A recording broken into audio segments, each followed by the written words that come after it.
Today I'm going to be going over the Chapter 7 review.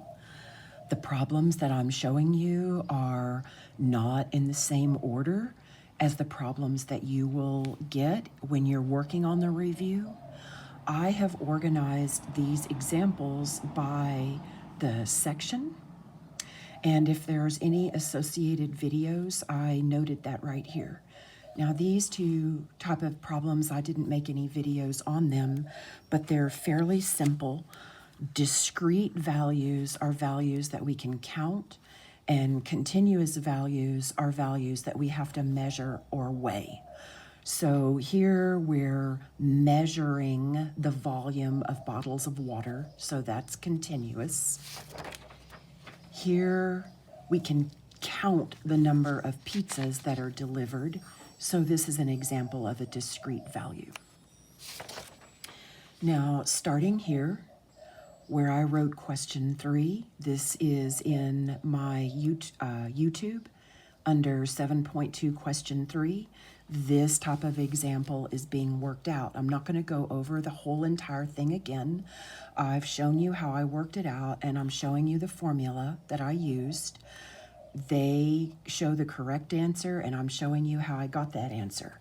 So just pause the video if you need to copy all that down, and I recommend that you do that, especially your formulas.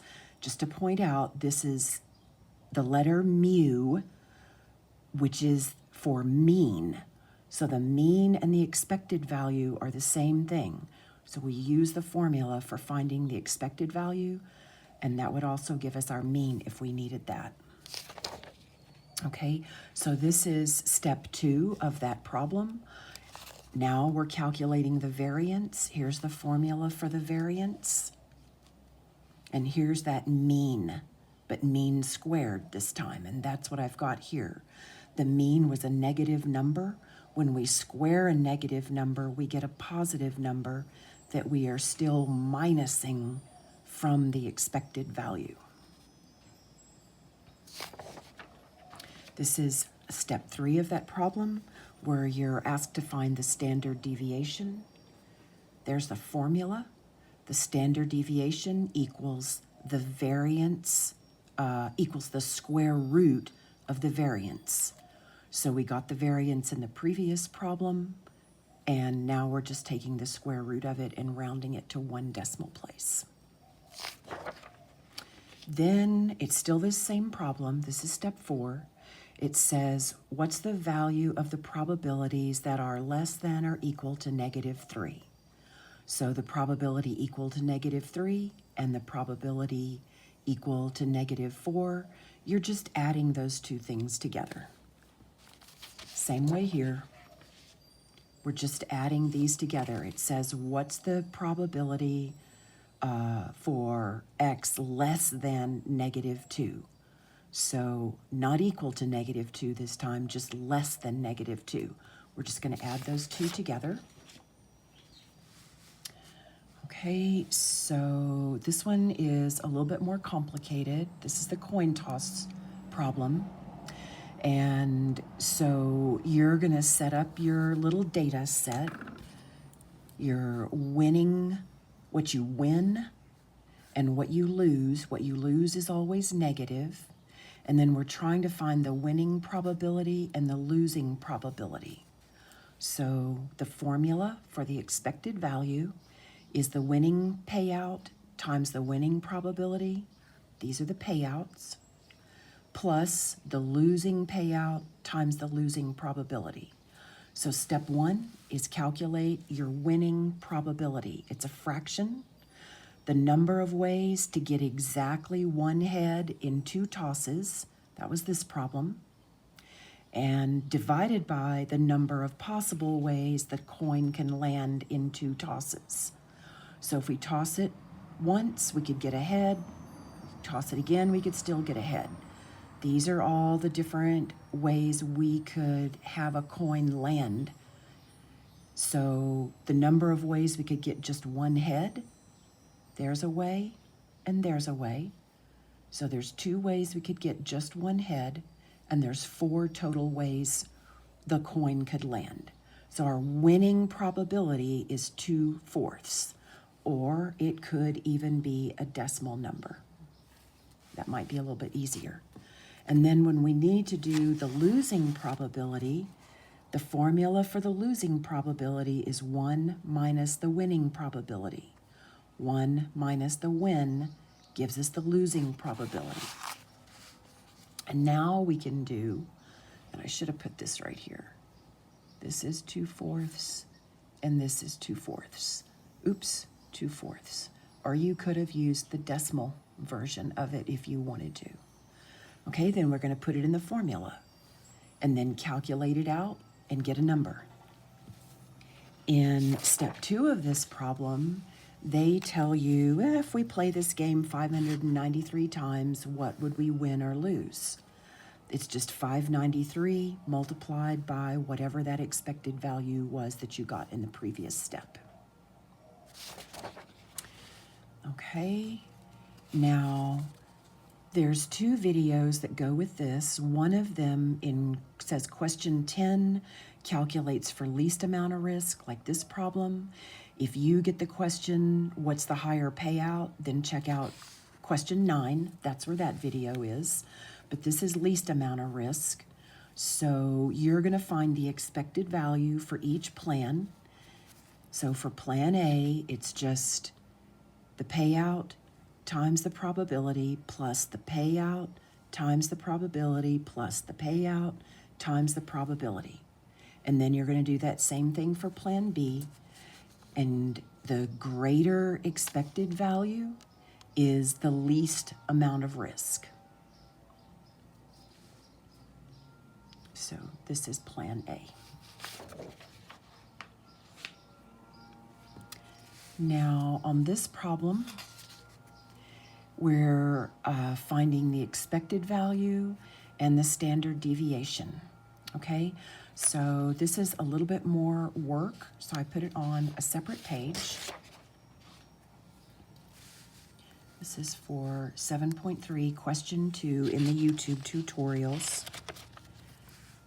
Okay, so the formula for the expected value, same as the formula for the mean. X times the probability plus X times the probability plus X times the probability, etc., until you can get it all added together and get the expected value. Then we need the variance. It didn't ask for variance, it asked for standard deviation, but we need the variance in order to get the standard deviation. The formula for the variance is X squared times the probability. Sum all those together and then subtract the square of the mean. So right here, I'm just showing you X squared. This is X squared, X squared. What are those values? There they are. Then we're going to do the squared value times the probability plus the squared value times the probability plus the squared value times the probability plus the squared value times the probability minus mean squared. Remember, expected value and mean are the same. Then add all that stuff up, square the mean, do the math, and that's our variance. And now you can get the square root of the variance, and that gives you the standard deviation, and just round it to 3 decimal places. Okay, this is a fairly simple problem where the classmate comes in and says, hey, I've got a free ticket for something. Everybody's going to put their name in the basket, and I'm going to draw out one, and that person's going to get to go. And so the question is, what's your chance of going? So you have one chance of going because your name is only in the basket one time, and the total number of names in the basket is the total number of students in the class. You're just going to put that in the calculator. That should be a 39, and get a decimal version and round it to 4 decimal places. Here is about the delivery dates. This is also a fraction. In the numerator is the number of days that you're out of town. Here it was just 2, divided by the delivery window. So it's 6 days that they could come and deliver, and you're going to be out of town for 2. So you're just simplifying that, make it into a decimal, and round it to 4 places. Now we're moving on to the binomial distribution. So this is 7.4. In this problem, well, you can see they're wanting to know what's the probability for x greater than 2. So n, remember n is our number of trials. And so thinking about our number of trials, 0, 1, 2, 3, 4, and thinking about finding the probability when x is greater than 2, that means we're going to need the probability when x is 3 plus the probability when x is 4. And over here is the formula we're going to be using in case you don't already have that, including the formula for how to figure out this n choose x bit. And then down here, I just worked all that out. I'm not going to go through the whole thing again. Just pause the video and copy it down. And if you're not understanding how to work it out, you can get more details in the original video. Okay, similar problem here. Again, think about your number of trials as from 0 to that number.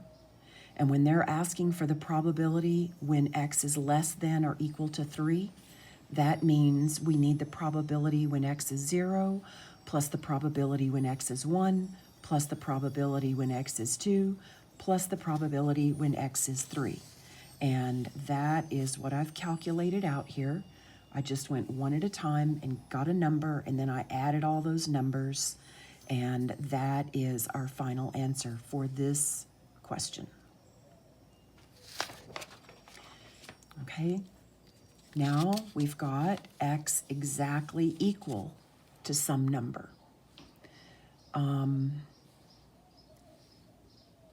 So here is where I'm just kind of explaining what these variables mean. N, that's our number of trials, or sometimes we would say our sample size. That's 18. P is our probability of success. In other words, for this problem, the probability that any one of the 18 will choose black as their favorite color, that probability is given to us in the problem, and you're going to use it as a decimal number. And then I'm calculating the probability for x equals 1. So we only have to do this one time now, and we're just using this same formula that we've used before. If you're using a calculator, and when you try to take this number to the 17th power, if you get some kind of a readout that looks like this with this e-4, that just means that we're going to move the decimal 4 places. We're going to move this decimal 4 places to the right. In other words, the decimal was right here between the 1 and the 6, but we're going to move it 4 places to the right. So it's a very small number, is basically what this means. You're still just going to multiply these two together and round to 4 places.